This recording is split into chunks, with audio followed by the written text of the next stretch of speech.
Okay, well, another mad video from Olivia. Um, do you know, everyone knows that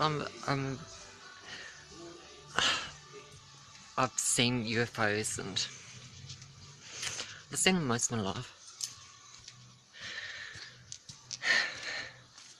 Well, when I say UFOs, unidentified.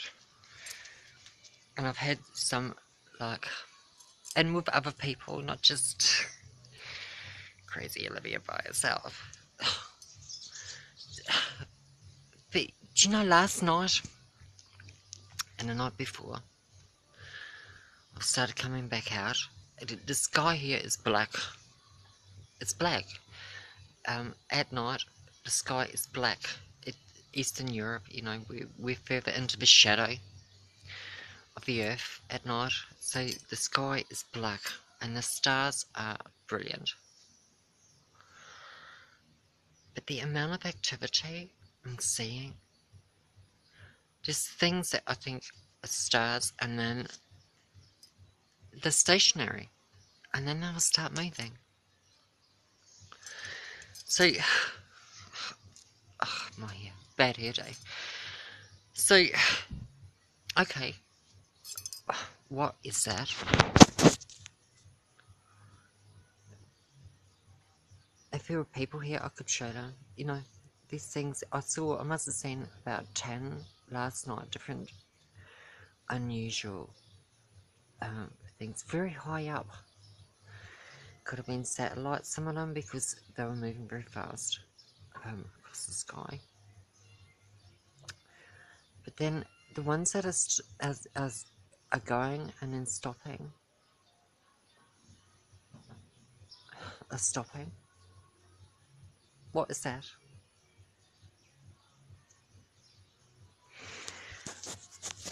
So I had a dream years ago. I made videos about it.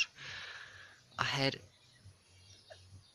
a load of people writing in telling me that they'd had a similar sort of, when I said dream, it was a lucid dream. I've had so many people write in when I made that. Shush, Bianca, I'm trying to make a video. This is not about you. I had so many people write in and tell me that they'd had a similar experience. I made a video last night. It was an ugly video. So I scrapped it, outlining the whole dream.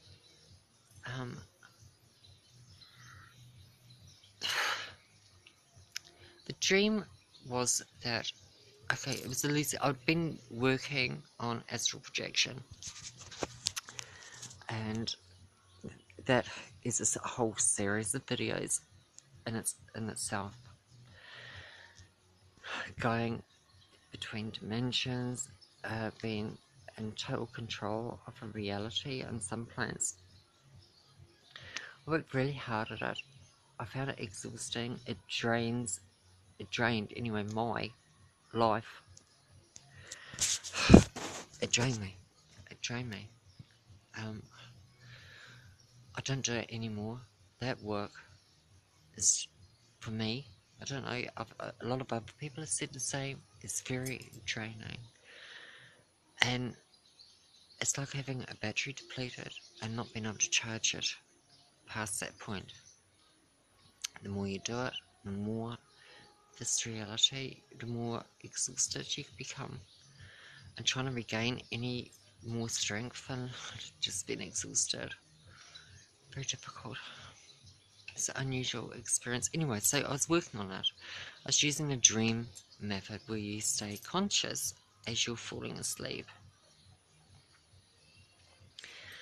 And it became like a habit to do that. But anyway, so I found myself in New Zealand, standing in front of the cathedral. The unusual thing was, this is like 17 or 15 years ago. The cathedral was broken, as it is now, after the earthquake, which happened years later. I was standing, there's a light there, a lamp, which is underneath the cathedral, which used to shine up on the tower. I was looking, I used to I was standing there.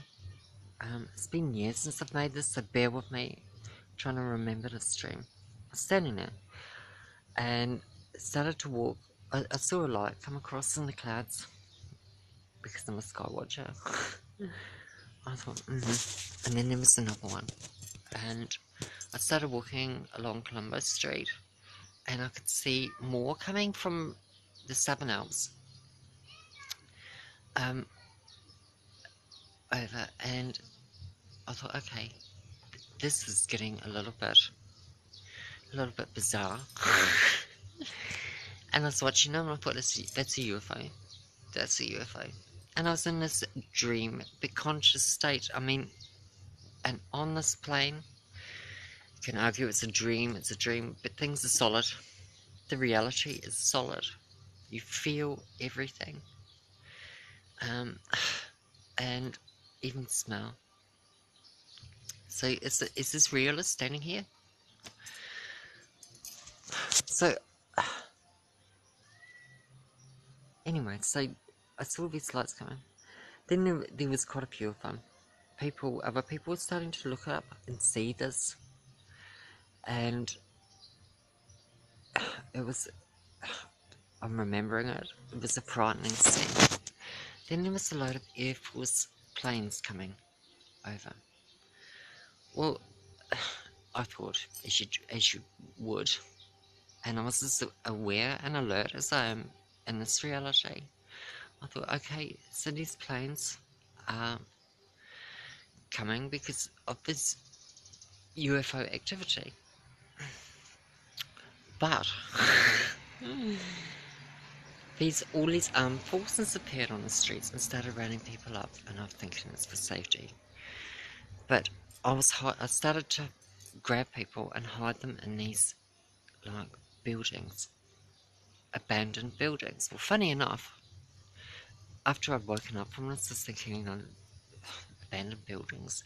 But now there's a lot of abandoned buildings in Christchurch after the earthquake. So, and I'm not trying to give this dream credibility or not. It's just very strange that so many people have seen, had a similar dream experience. So I'm putting it out there in case you have to and you want someone to relate to. So, the army I got caught up in the crowd that was being rounded up by the army. And they were being led up Columbus Street to up in the Port Hills. There's a park. And I was watching, the sky was full of all of this craziness. And people were screaming, and the army with rifles leading us up. And we got to this park, and then they led us into the park. And I noticed that the fences were up. These fences have been put up like in the last day or so because the mud, there was wet mud where the post holes had been dug, and I thought they knew about this invasion. And I'm talking 15, sort of 17 years ago. So there wasn't a lot online about this sort of thing back then.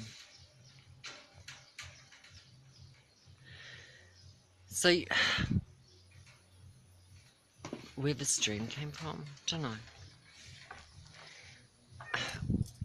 Anyway, I got caught up. They're leading people into pens. They started shooting the people.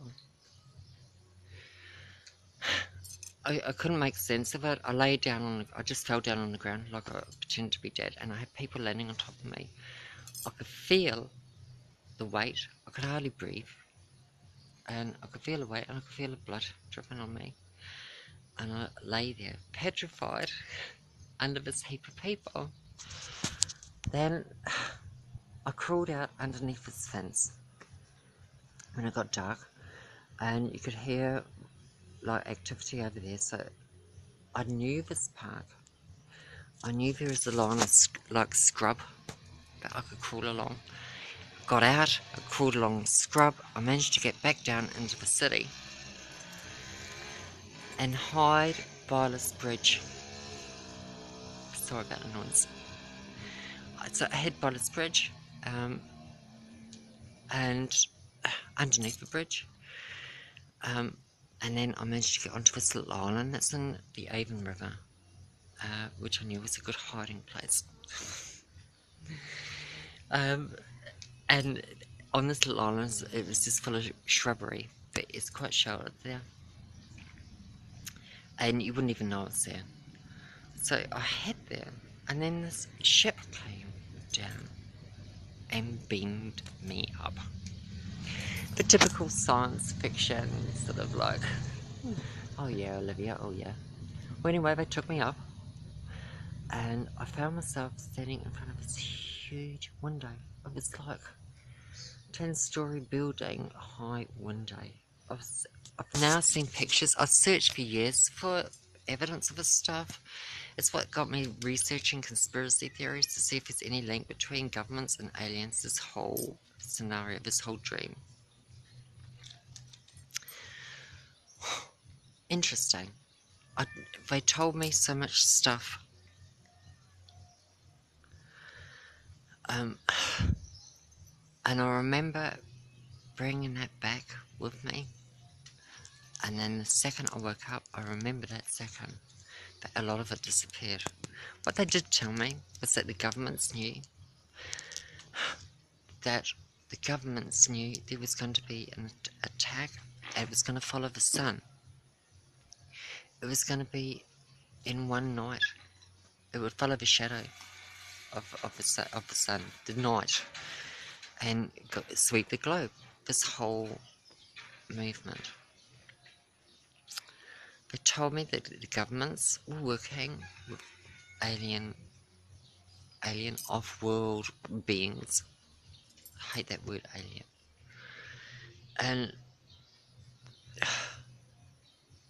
they told me these are the only things, that they were a resistance force to a much bigger global order.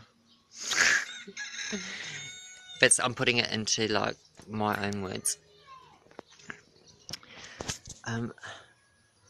Do you know, I searched for years after the stream. I couldn't find anything about that.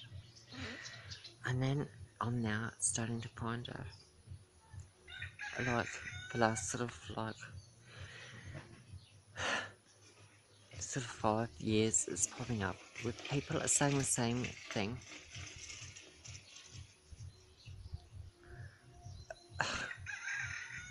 I mean, there was other stuff around, but not exactly what I'm saying. So, it's a dream. It's an experience.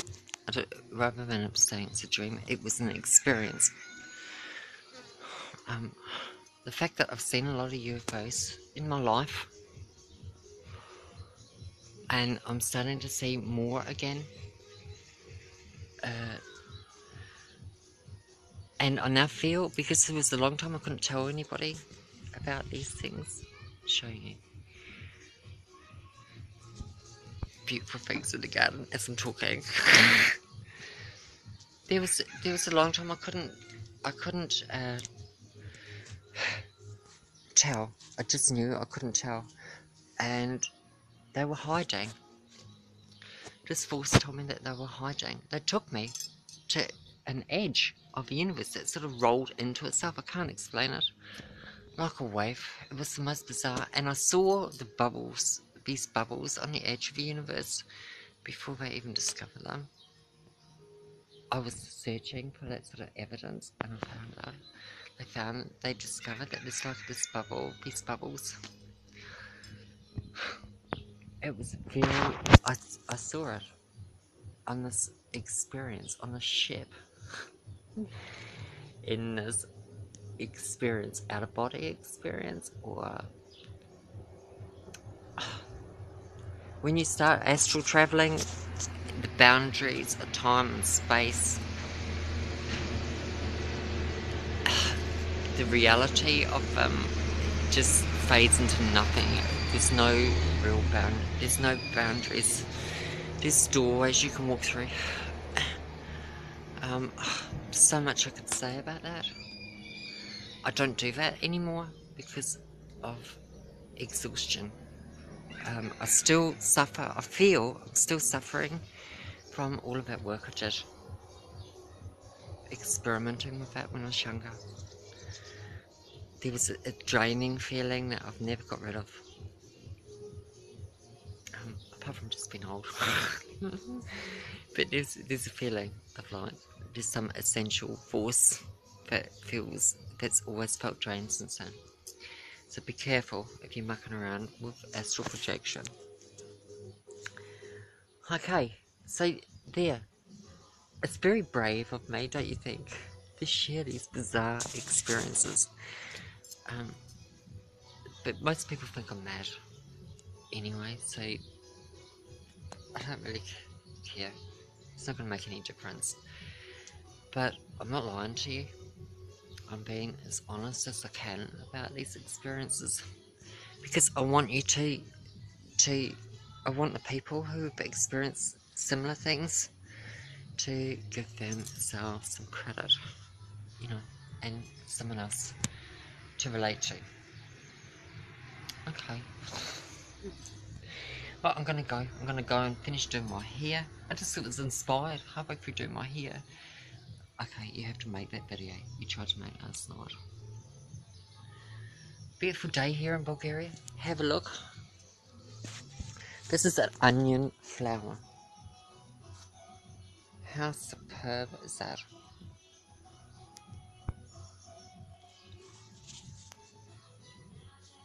All my vegetables are flowering because I like the flowers. Okay. Sunflower. With lots of little sunflowers on it. Thanks for watching. And ciao, ciao from Bulgaria. Keep watching the sky. There's an increased activity lately. At least here in Eastern Europe. So, yeah. Who knows? Who knows what's going on? But whatever it is that's moving across the sky so fast and then stopping, it's not a plane. Not one that I could understand the aerodynamics of it. Okay, ciao, ciao.